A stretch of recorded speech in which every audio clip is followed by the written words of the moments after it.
खबर मंडी से, जहां लोकसभा चुनाव में जीत हासिल करने के लिए कांग्रेस पार्टी ने रणनीति बनाना शुरू कर दिया है। कांग्रेस मुख्यालय राजीव भवन शिमला में आज मंडी संसदीय सीट को लेकर बैठक कर रणनीति बनाई गई, जिसमें कि मंडी संसदीय सीट के प्रभारी संजय दत्त, मुख्यमंत्री सुखविंदर सिंह सुक्खू, कांग्रेस प्रदेश अध्यक्ष प्रतिभा सिंह, मंडी से कांग्रेस प्रत्याशी विक्रमादित्य सिंह के अलावा मंडी के वर्तमान व पूर्व विधायक सहित अन्य पदाधिकारी मौजूद रहे। आज हमने मंडी पार्लियामेंट क्षेत्र से जो हमारे कांग्रेस पार्टी के पदाधिकारी है, वरिष्ठ नेता हैं और जो संगठन में पिछले कई सालों से कार्य करते आ रहे हैं, उनकी आज बैठक बुलाई है।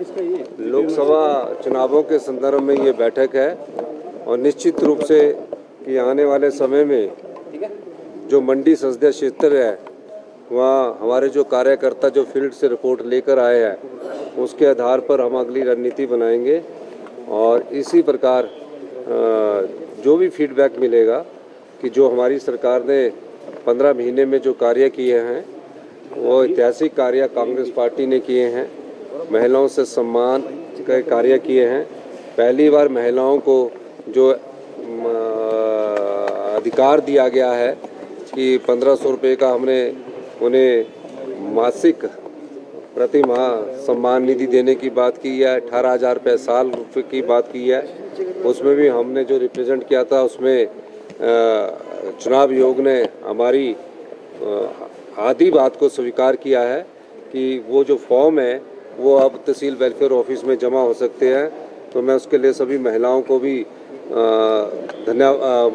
महिलाओं को भी अवगत करवाना चाहता हूं कि हम कांग्रेस पार्टी के द्वारा जो इंदिरा गांधी प्यारी बहना सुख सम्मान निधि योजना हमने शुरू की है, उसके फॉर्म आप तहसील वेलफेयर ऑफिस में जाकर दे सकते हैं और आपको इस 1500 रुपये का भुगतान जल्दी ही कांग्रेस पार्टी की सरकार करेगी। धन्यवाद।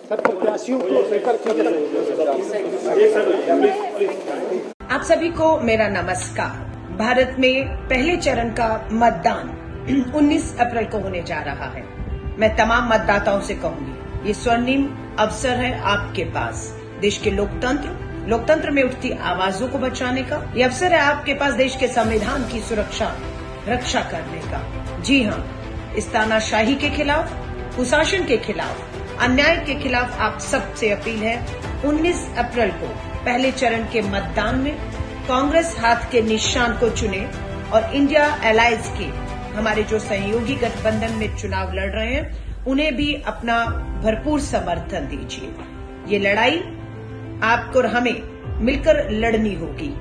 जुड़ेगा भारत, जीतेगा इंडिया, हाथ बदलेगा हालात। जय हिंद, जय भारत। आज मंडी संसदीय क्षेत्र की बैठक है, जिसका आज मुख्यमंत्री जी और पार्टी की अध्यक्षा उसकी अध्यक्षता करेंगे। पार्टी बैठक की सभी इसमें हमारे वरिष्ठ नेता, सभी कार्यकर्ता पूरे मंडी संसदीय क्षेत्र से यहाँ पर आए हैं और आगामी जिस तरीके से हमने मैदान में उतरना है, मैं धन्यवाद करता हूँ पार्टी का कि उन्होंने मुझे जो है पार्टी का प्रत्याशी बनाया है।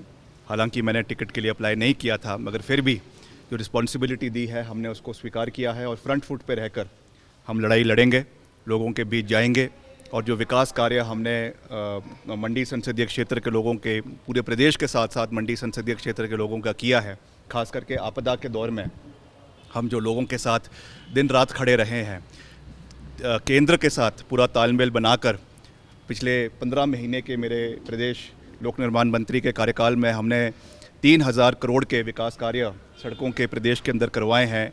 150 करोड़ रुपए अतिरिक्त हम लेकर आए हैं। इन सब मसलों को, मुद्दों के साथ लोगों के बीच में रखा जाएगा, चाहे उसमें भूभू जोत टनल के निर्माण की बात है, चाहे जलोड़ी जोत टनल की निर्माण की बात है, चाहे होली उतराला सड़क के निर्माण की बात है, चाहे टूरिज़्म पॉइंट ऑफ व्यू से मनाली बंजार आनी क्षेत्र को डेवलप करने की बात है, चाहे हमारे जो एक्स सर्विसमैन हैं आपके सरका घाट में, जोगिंदर नगर में, बल में, उनके मुद्दों को उठाने की बात है, चाहे हमारे ओपीएस के कर्मचारी जिनको आज मजबूरन जयराम जी सपोर्ट करते हुए दिख रहे हैं, मगर उन्होंने अपनी नियति और उनकी जो नियति है और उनकी जो बोल है उसमें बहुत फ़र्क है।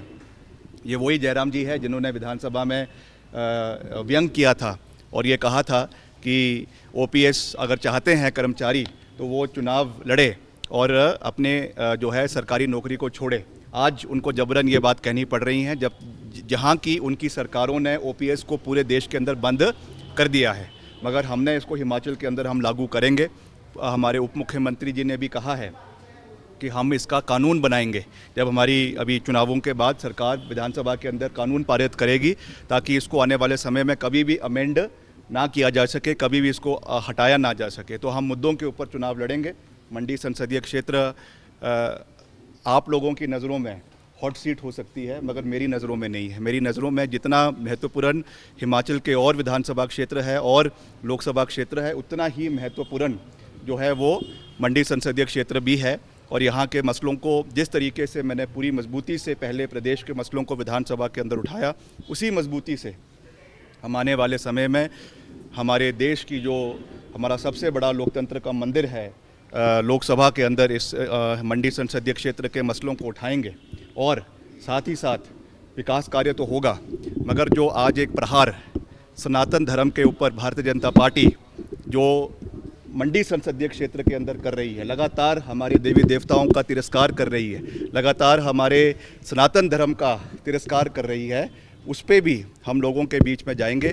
क्योंकि जो संस्कृति को ये बढ़ावा दे रहे हैं, जिस खान पीन से हम दूर दूर तक सनातन धर्म का कोई रिश्ता नहीं है, उसको इनके प्रत्याशी जो बढ़ावा दे रहे हैं, ये बहुत दुर्भाग्यपूर्ण है और इस चीज़ को लोगों के बीच में लेकर जाया जाएगा।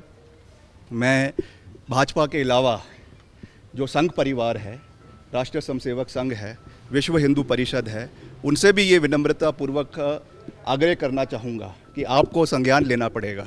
आज जिस तरीके से सनातन धर्म पे प्रहार जो है वो भाजपा की प्रत्याशी कर रही हैं, लगातार जो जिस तरीके से उनका जो एक प्रहार हो रहा है, जिस तरीके से अपमान हमारे देवी देवताओं का हो रहा है, सनातन धर्म का हो रहा है, ये हमारी देव संस्कृति के लिए अच्छी बात नहीं है। हम मुद्दों के ऊपर लोगों के बीच में जाएंगे, विकास के मुद्दों के ऊपर लोगों के बीच में जाएंगे, मगर उसके साथ साथ हमारी देव संस्कृति, हमारे सनातन धर्म की रक्षा करना, ये भी हमारा दायित्व बनता है। आज इस मुद्दे पे भाजपा ने तो अपने मुंह पर टेप लगा दी है, मगर हमें पूरा विश्वास है कि राष्ट्रीय स्वयंसेवक संघ इसका संज्ञान लेगा और आने वाले समय में इसके ऊपर कड़ी कार्रवाई उनके माध्यम से करवाई जाएगी। इसका मैं अपील जो आरएसएस के राष्ट्रीय सरसंघचालक है आदरणीय श्री मोहन भागवत जी और हिमाचल के उनके प्रांत प्रभारी है और सभी आरएसएस के संघ परिवार के साथियों से ये विनम्र निवेदन करना चाहूँगा कि आपकी इंटरवेंशन बहुत ज़रूरी है। हिमाचल में सनातन धर्म को बचाना बहुत आवश्यक है। हमारी सारी तैयारियां हैं।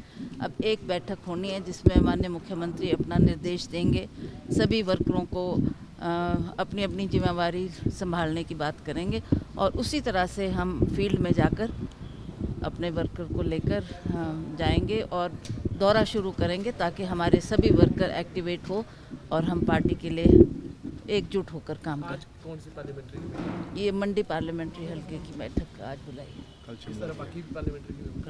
शिमला की भी अपने सभी ने आवेदन पत्र दिए हैं, उस पर गौर किया जाएगा। हम लोग उसका बैठकर निरीक्षण करेंगे। जो हमारा सबसे सशक्त कैंडिडेट होगा उसी को हम आगे लाकर उसको चुनाव के मैदान में उतारेंगे, तो फैसला हो जाएगा।